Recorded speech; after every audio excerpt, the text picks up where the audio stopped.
Olá, estamos iniciando pela TV Suprem, braço de comunicação da União Planetária, mais uma entrevista dentro do programa do Movimento 2022, o Brasil que Queremos, que é uma parceria da Universidade de Brasília, através do Núcleo de Estudos do Futuro, com a União Planetária. Hoje teremos o prazer de conversar com a professora Maria Lúcia Pinto Leal. Vamos revisitar a formação da nossa convidada e sua atuação na área de direitos humanos na Universidade de Brasília.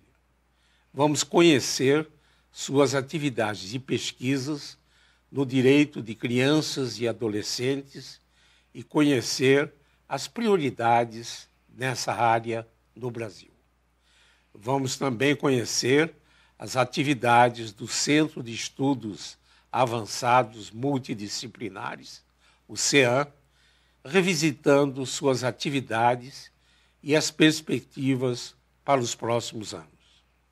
Nossa convidada é graduada em Serviço Social pela Universidade de Brasília, especialista em saúde pública pela Universidade Federal Fluminense e mestre em comunicação pela Universidade de Brasília.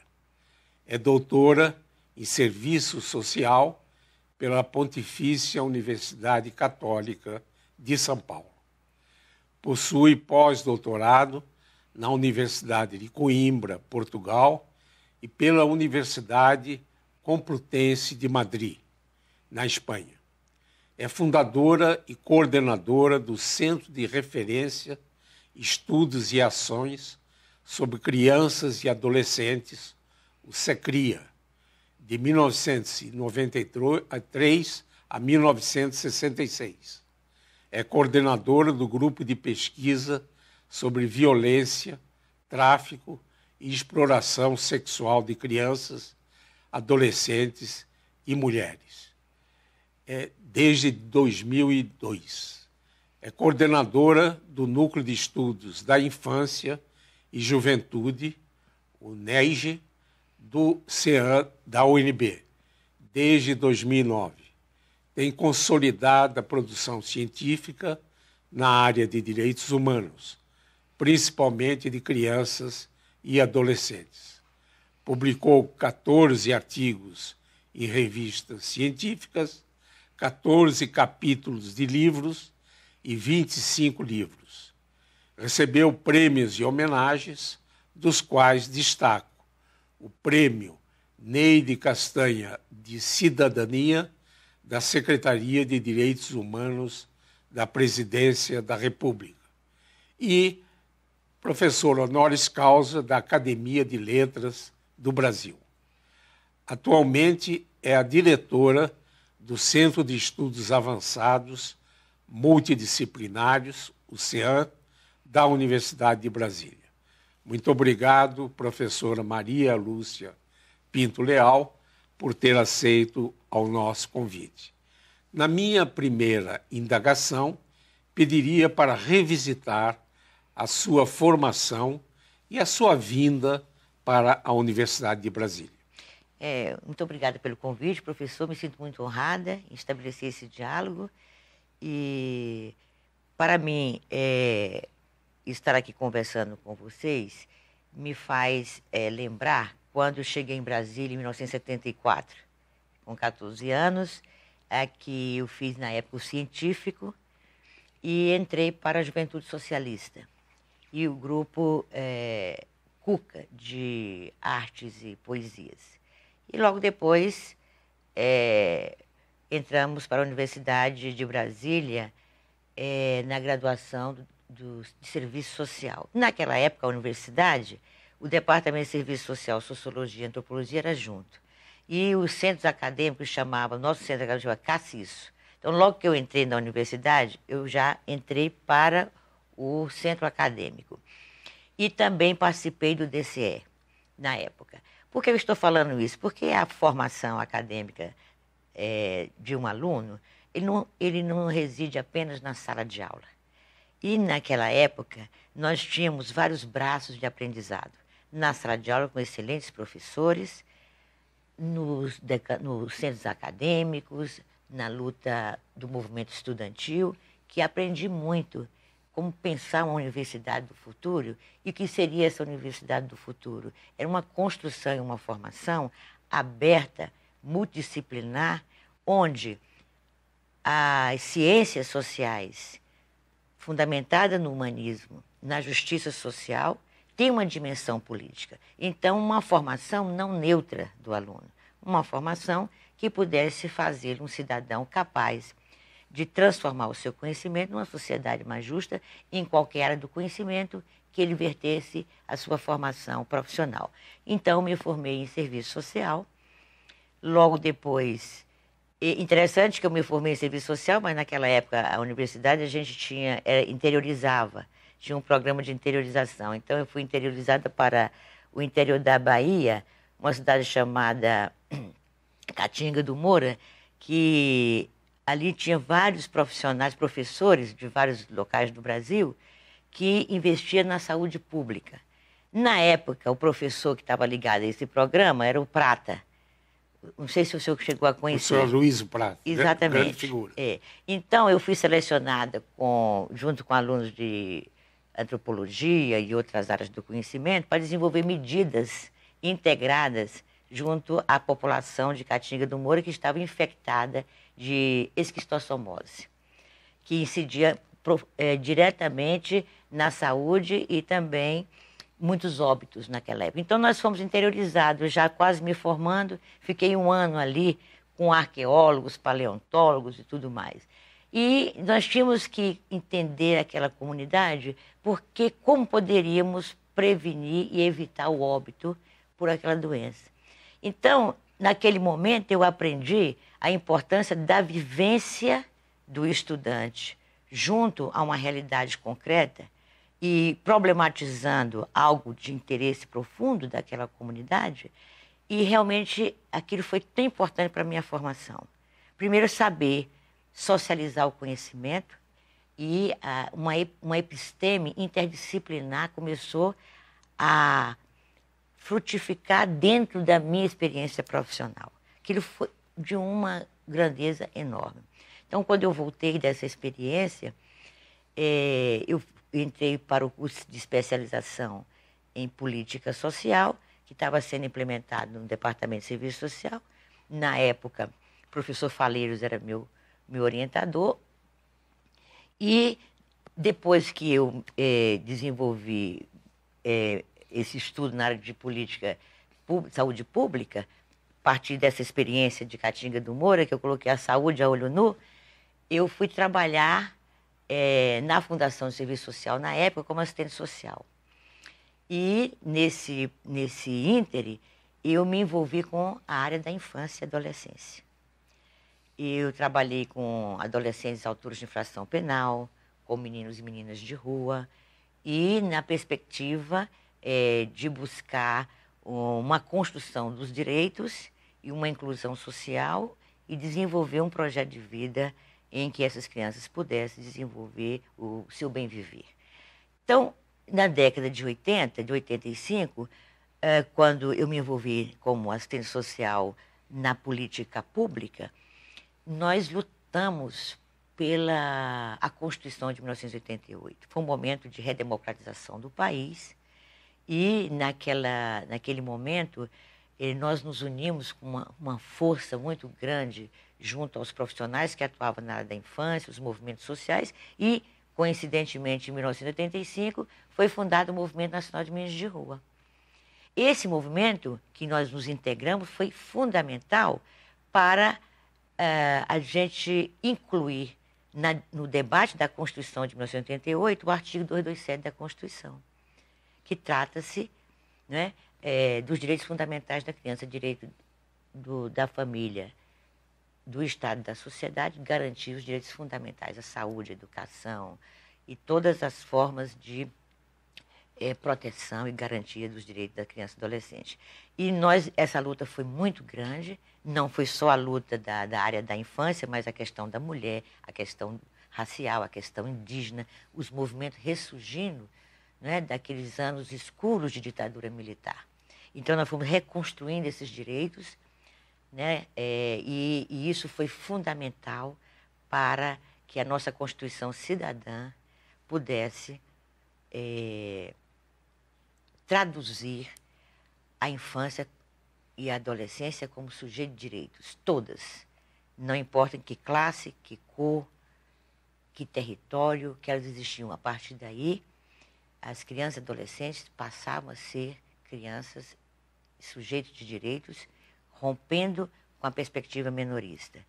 E aí nós conseguimos construir o Estatuto da Criança e Adolescente, que é uma norma magna, uma norma que precisa, é um conjunto de leis que representam o interesse das crianças e adolescentes de juventude da nação brasileira e que foi conquistada a duras penas. E não podemos deixar que esses direitos sejam atacados e desconstruídos. Essa talvez seja o centro da minha luta e dos sujeitos coletivos que estão junto conosco na defesa do Estatuto da Criança e Adolescente, como uma legislação, uma das melhores legislações do mundo na área da infância e adolescência.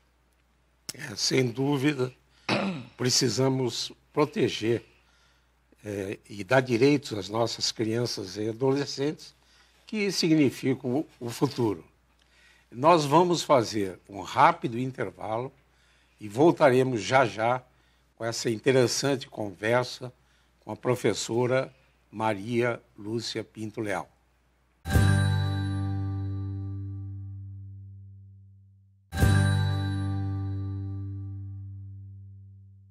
Voltamos com essa interessante conversa com a professora Maria Lúcia Pinto Leal.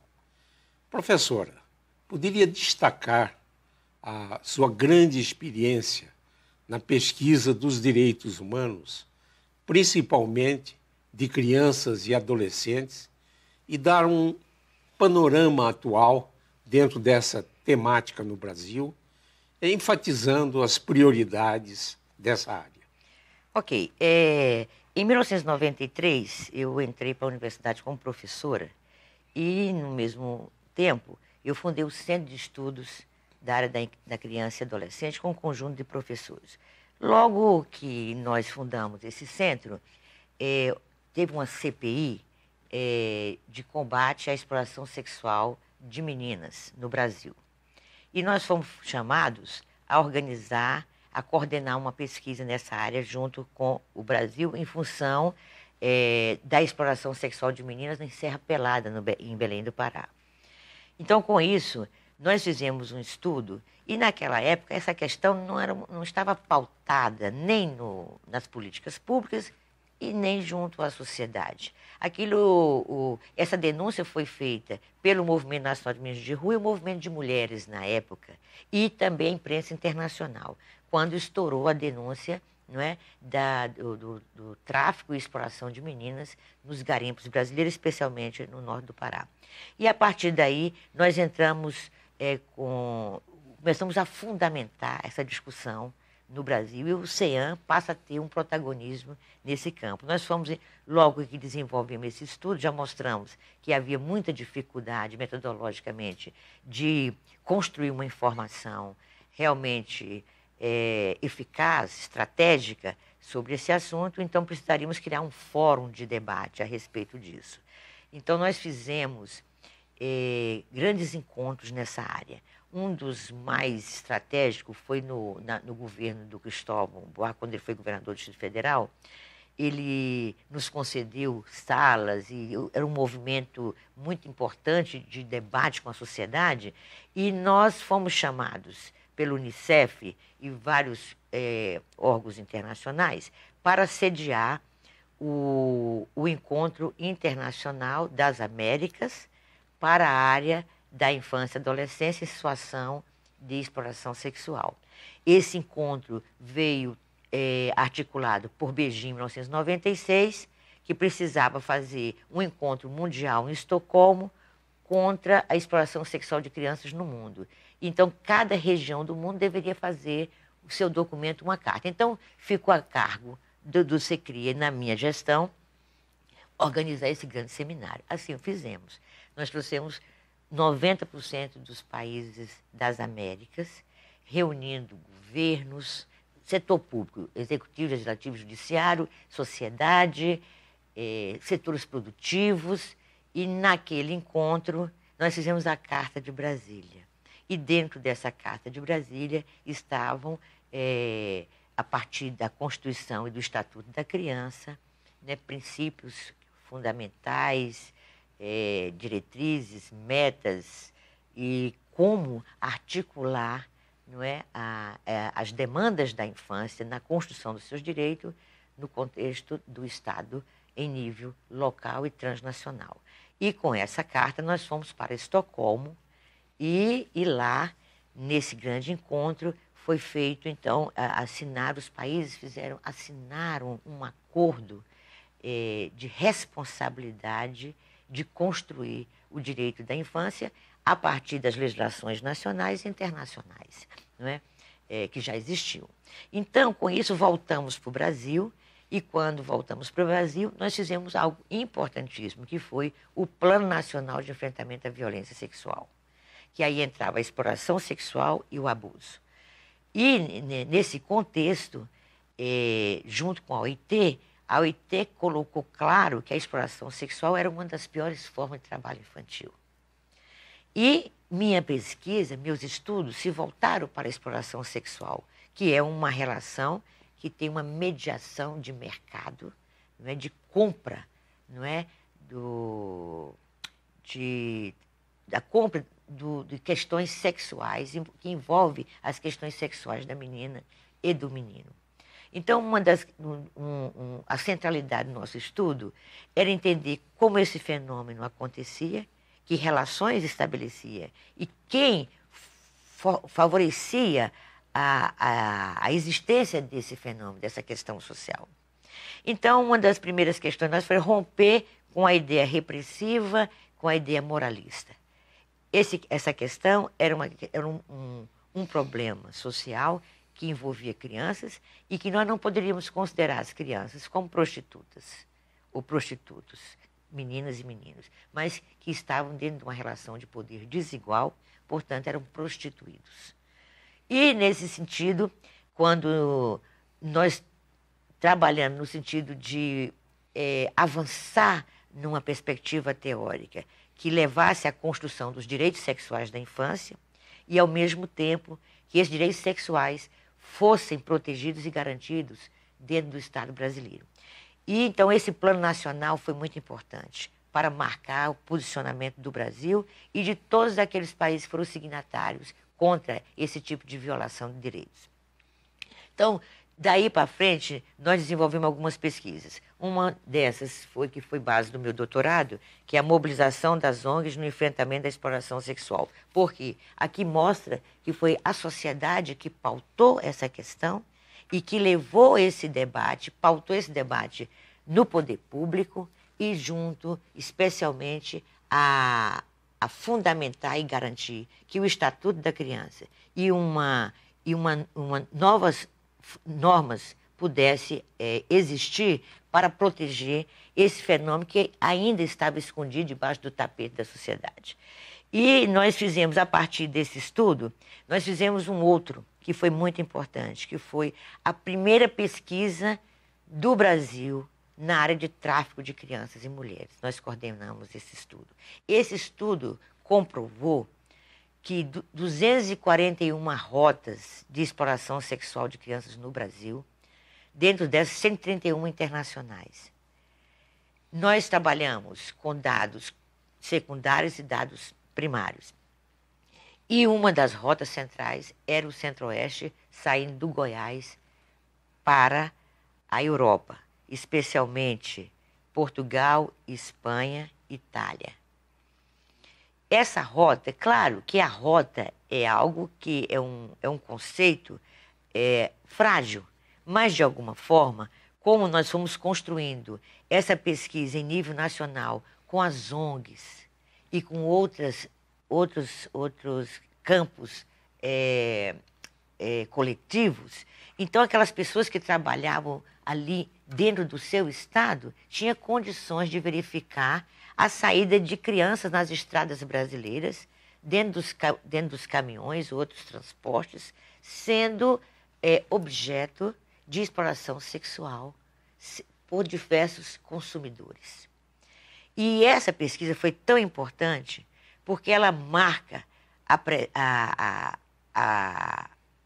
ela mostra ao Brasil que o Brasil tinha um consumidor que estava utilizando crianças em vários locais e usando a sexualidade da criança num processo de desenvolvimento desse sujeito social. E isso levou, então, quando a gente apresenta essa pesquisa em 2000, no Ministério da Justiça, foi exatamente no ano em que foi promulgado o Protocolo de Palermo contra o tráfico de pessoas em várias modalidades. E nós estávamos articulados nessa pesquisa com vários organismos internacionais, movimentos sociais e poderes públicos, e descentralizamos para todo o país coordenações que nos ajudavam a construir essas informações, junto com a DePaul College de Chicago, que nos convidou para fazer esse estudo, junto com alguns países da América Central, para pensar uma legislação transnacional nesse sentido. Por quê? Porque a exploração sexual não é uma questão local, ela é transnacional, porque há mobilidade dessas crianças por diferentes formas, não é? Como o tráfico coloca. O que é o tráfico? É o transporte, o alojamento, não é? De crianças ou mulheres ou sujeitos em condições de controle, violência e cárcere privado, para diferentes modalidades, para traficar órgãos, para a prostituição, para o trabalho forçado, não é? Para a pornografia infantil. Então, essa crueldade, ela é real, nós mostramos que existe isso. Então, é preciso que o mundo se preocupe com essa situação, porque essas crianças, esses adolescentes e mulheres estão atravessando o Brasil por diferentes situações que vão desde situações sociais, culturais e afetivas. Então, essa pesquisa ela foi muito importante, que ela marca no Brasil e ela faz o Brasil reelaborar uma legislação nesta área, trazendo o Código Civil e novas legislações para enfrentar essa situação em nível nacional e também plano nacional na área do tráfico, para enfrentar isso junto às políticas públicas. Então, nossas pesquisas subsidiam o Estado por meio de organização de programas, planos e legislações. E a universidade, quando a gente pauta isso ali dentro, a gente mostra que quando a universidade dialoga com a sociedade, discute os problemas e pauta isso no campo das políticas públicas, nós estamos construindo um pensamento, um conhecimento cidadão, um conhecimento que eleva a capacidade da sociedade repensar seus problemas e construir direitos e defender direitos. Professora Maria Lúcia, nós estamos chegando ao final do programa, mas gostaria que desse um depoimento como atual diretora do Centro de Estudos Avançados Multidisciplinares, o CEAM, enfatizando a importância desse centro na Universidade de Brasília. O CEAM, o Centro de Estudos Avançados Multidisciplinares, hoje ele faz 33 anos de existência, e o diferencial do CEAM é que ele busca compreender os problemas de forma multi, inter e transdisciplinar, por meio de temáticas que se organizam em núcleos nas diferentes áreas do conhecimento. A defesa do meio ambiente, a defesa dos direitos humanos, de políticas públicas justas, de integração com a América Latina para pensar uma ciência, um conjunto de informações da América Latina, numa relação sul-sul, para desconstruir o colonialismo que fundamenta a formação histórica da América Latina e desenvolver um pensamento decolonial. Devolver aos sujeitos intelectuais e aos saberes que são produzidos na América Latina a condição de protagonista do seu debate intelectual e da sua resistência às formas mais perversas do imperialismo, do modo de produção global, que tem feito, historicamente, desconstruído direitos e apropriado saberes, riquezas e cérebros da América Latina. Então, acho que o CEAM, quando ele defende essencialmente, não é, a autonomia do conhecimento e o reconhecimento da realidade social como o objeto maior da construção da academia, ele deselitiza a academia e constrói um pensamento humanista, onde estabelece um diálogo entre humanidades, exatas, arte e a literatura. Ela atravessa esse pensamento para dizer que o cientista, antes de mais nada, é um ser humano. E como ser humano, ele não está no centro do universo. Então, o que está no centro do universo é uma construção holística. Então, nós precisamos pensar a ciência preservando as relações humanas, as relações de trabalho, a forma como relacionamos com a natureza, com os animais e com tudo que tem vida. Então, o bem viver deve ser a sustentabilidade do pensamento científico, porque nós somos um conjunto de relações e, como disse Ortega Gasset, não existe coisa mais radical de que para amar precisar do outro. Bela, magnífica aula de humanismo. Professora Maria Lúcia Leal, gostaria de agradecer imensamente a sua disponibilidade para essa conversa. Esse e outros programas do movimento 2022, o Brasil que queremos, podem ser acessados no canal YouTube da TV Supre. Gostaria de agradecer a sua preciosa atenção e voltaremos a nos encontrar em uma próxima oportunidade. Até lá!